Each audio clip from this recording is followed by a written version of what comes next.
c'est Tiffany du blog du Bonheur Daily, j'espère que tu vas bien. Je suis très heureuse de te retrouver dans cette nouvelle vidéo. Alors aujourd'hui on continue à discuter du livre Quelqu'un à qui parler de Cyril Massarato pour répondre à la question comment profiter de la vie. Et donc il y a un autre conseil à faire pour vivre cette vie qui nous passionne, pour vivre une vie dans laquelle on se sent bien et qui rendrait fier l'enfant qu'on était quand on avait 10 ans. Et bien ce conseil aujourd'hui, ça va être de sortir de la routine. En fait, ça va être de se poser la question, est-ce que j'en ai pas marre d'avoir tout le temps peur? Est-ce que j'en ai pas marre d'être toujours démotivée, d'avoir toujours la flemme de tout, d'avoir peur de souffrir et de rien faire de différent par rapport à hier? En fait, ce que je t'invite à faire dans cette vidéo aujourd'hui, c'est de te poser la question. Quand est-ce que c'est... alors, j'essaye de parler français. C'était quand la dernière fois que tu as fait quelque chose pour la première fois? Voilà.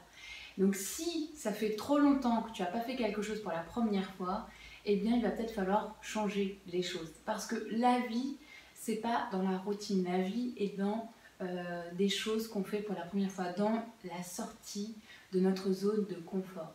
Bien sûr, on est obligé, entre guillemets, d'avoir une certaine routine, voilà, d'aller au travail, de nous préparer tous les matins, de petit déjeuner tous les matins, de manger tous les midis. Voilà, ça c'est des routines mais qui nous permettent de vivre, hein, tout simplement.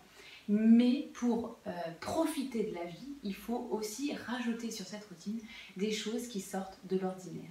Et donc il faut faire des choses pour la première fois. Et rien de mieux, enfin, c'est-à-dire pour être le plus efficace entre guillemets possible, eh bien ces premières fois-là, il faudrait qu'elles nous aident à concrétiser les rêves qu'on avait quand on était enfant.